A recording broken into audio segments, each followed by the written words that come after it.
Yo, what's up mga master? Mark Music here. Hindi tayo makagala ngayon mga master at medyo madilim. Hindi tayo makapunta doon sa church na doon ako nagtuturo kasi maulan ngayon. So mga tanong kasi sa akin mga master, paano daw kukunin yung triads doon sa mga family chords? So, lahat magbigay mo na ako ng disclaimer, di po ako professional na gatirista, nagtuturo lang po ako. Basta alam ko at sarili kong research, nasa inyo na yan kung susundin nyo to o hindi, yung mga tinuturo ko. Let's go! So ito na yung tinutukoy ko sa inyo mga master na kukunin natin sa simpleng pamamaraan yung mga triads bawat chords doon sa family chords. Ang unang gagawin natin mga master is isusulat natin yung family chords na gusto natin. Example, meron tayong family chords na C. So ito yung root niya, C. Meron siyang D minor, A minor, F, G, A minor, at B, diminish. Yan, lagyan lang sign na lang, ganyan.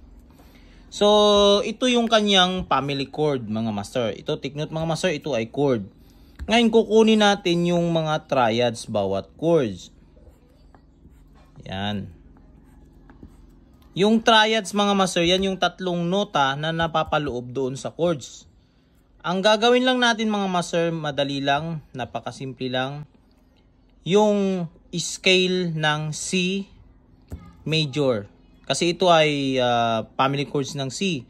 Pag scale yung kukunin natin mga master is ito lang yung titignan natin siya, isusulat natin nota. Yan, nota. So ito yung scale ng family chords ng C. So meron siyang C, D, E, F, G, A, B. Yan, ito yung octave niya, C. So yan yung scale ng kanyang family chords. Ito mga master, kukunin natin yung ating root na C major. Madali lang master, kukunin lang natin yung tinatawag na sa mga triads is merong root, third, fifth.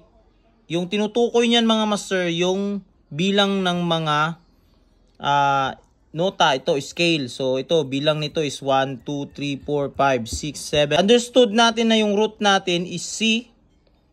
Yung ating third, pag sinabing third, ito, agwat itong isang nota na to. So ito yung third niya, E. Tapos laktawan naman itong isang nota na to. Ito yung kanyang fifth. See, nagbibilang siya is root, third, fifth sa chord na C. So meron siyang C,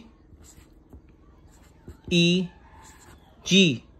Ngayon, huwag tayong lalayo sa scale. Kahit dito na tayo sa D minor chord. So kukunin naman natin yung kanyang triad mga master. Yung triad niya is ganun din. So magbabago lang siyempre yung kanyang root. Magiging ito na siya root, D, third niya. Kumbaga yung bilang ganito na. Dito naman tayo mag-start 1, 2, 3, 4, 5, 6, 7. Dito na naman yung D. Ganyan, so on so forth.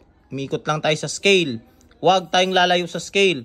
So ito na yun, D, F, A. So yung kanyang triads sa D minor is meron siyang D, F, A. Yan.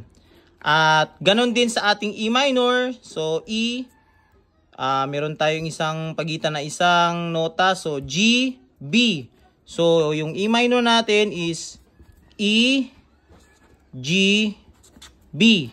At F natin, nasusulat dyan is F, A, C. Tapos ito master sa G chord natin, yung G chord natin is G, B. So pagitan ng isa, octave lang tayo. Kumbaga sulat lang din tayo dyan ng D, so on so forth. Ganon din yan, walang katapusan yan.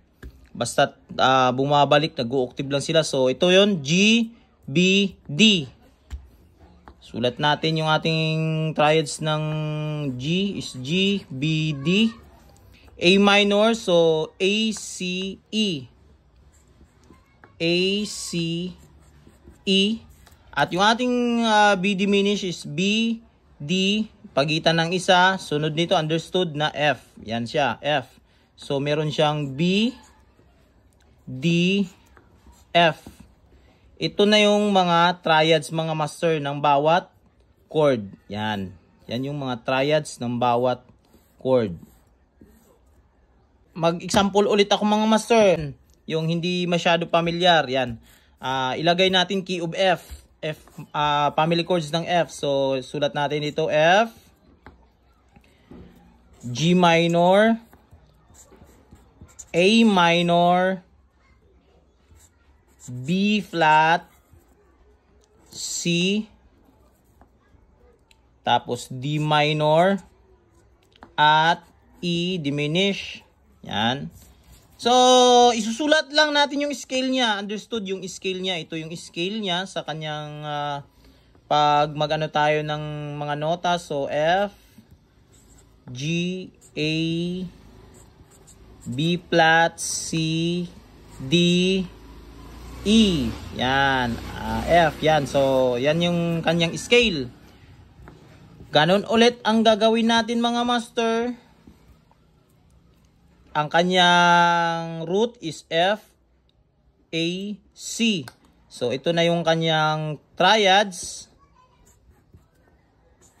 So, yung G minor na chord, yung kanyang triads is G, B flat, D.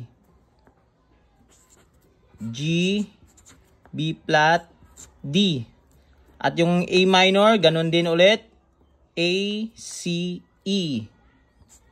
A, C, E. B flat niya is B flat, D, F. So, B flat, D, F.